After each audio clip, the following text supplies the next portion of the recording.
My name is Troy Choi. I am 24 years old. I am a First Lieutenant and I am a 92 Alpha with the 16th PSYOP Battalion as the S4 OIC. I was born in Athens, Georgia, but I grew up in the greater Chicago area. I commissioned as an officer in June of 2020. I went to college, undergrad at Northwestern University. I was pre-med psychology. That was what led my initial interest to this, and I realized kind of my major and the emphasis that I had in my major, which was marketing and behavioral psych, had a lot of correlation with psychological operations. So that kind of piqued my interest, and I was able to speak to a lot of my mentors who were 37 alphas already, and I just saw that it aligned and there was a lot of opportunity there and things that I was very interested in. So I had the opportunity to go ADOS. My first, or right after, straight out of Bullock. So that gave me employment during COVID, and that also gave me a lot of skill sets and experiences that I could speak on that would usually in a civilian job take a couple years at least to acquire. And so that really helped build my resume to eventually, when I got off of ADOS orders, to go and get a civilian job. I'm a program manager with World Business Chicago. We drive economic development in Chicago. So we aim to bring venture capitalists and aim to bring other companies to Chicago and to stay in Chicago and have headquarters in Chicago. I really like this kind of small knit environment where everyone from the lower enlisted all the way up to senior NCOs and to junior and senior officers, everyone has a very important role, and just seeing the day-to-day operations while I was on ADOS and seeing how the CPX works, and especially seeing what the lower enlisted do and the amount of responsibility they have, and the knowledge to actually back up that responsibility, I think is really fascinating. And I think that's also a characteristic of the reserve component as well, because every soldier here has another life where that means that they have that responsibility. You come in with already a lot of very diverse background, whether you're in law enforcement or you're a lawyer or whatever you're doing.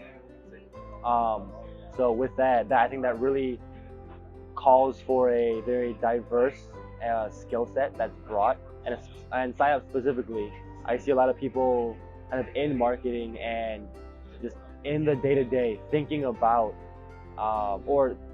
ways that they can bring what they know into kind of a PSYOP realm. And the things we do, I think, is really neat and really interesting. And coming from my psychology background, I really like that kind of marketing, like deception, the psychological operations piece of it. So I think that's what really intrigued me to move over to PSYOP. I just like the atmosphere that the Army Reserve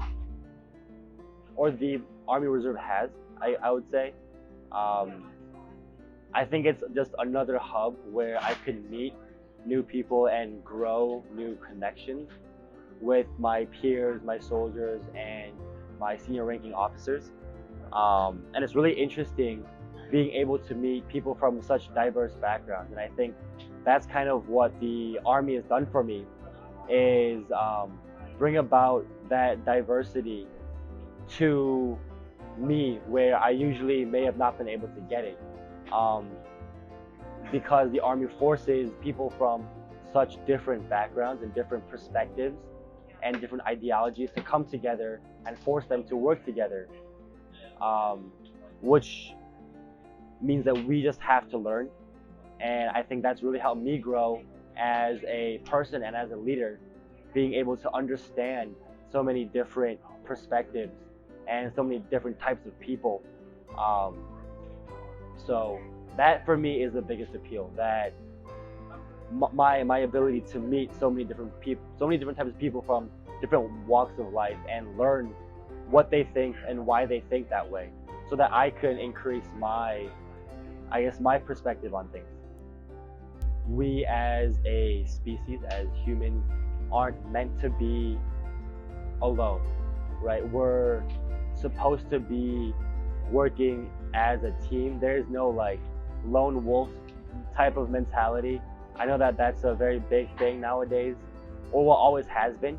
But there's a reason why people started to become or transition from hunter gatherers, where they were mostly alone or not in like a big group, to settle down and create settlements and create communities and villages.